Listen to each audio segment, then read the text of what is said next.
Welcome to Smart Optometry Academy.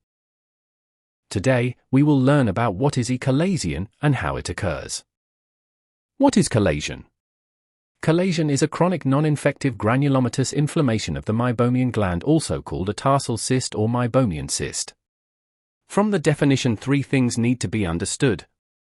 Chalazion is associated with meibomian gland. Chalazion is non-infective, and chalazion is granulomatous inflammation. The location of meibomian gland is tarsal plate that in the middle of the eyelid. So, location of chalazion will be in the middle of the eyelids, not in the lid margin, unlike blepharitis and stye. Non-infective means there won't be any infection, so there will be no pain or pus formation. Granulomatous inflammation means it occurs due to formation of granuloma by the immune system of our body to prevent leakage of lipid from blocked meibomian gland. How does chalazion occurs? At first, a mild-grade infection occurs in meibomian gland by organisms of very low virulence.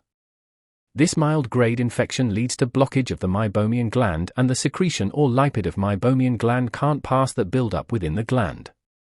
Continuous secretion of lipids leads to leakage from meibomian gland to surrounding tissues.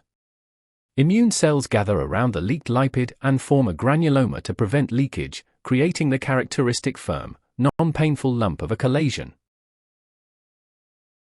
Subscribe Smart Optometry for more videos like this.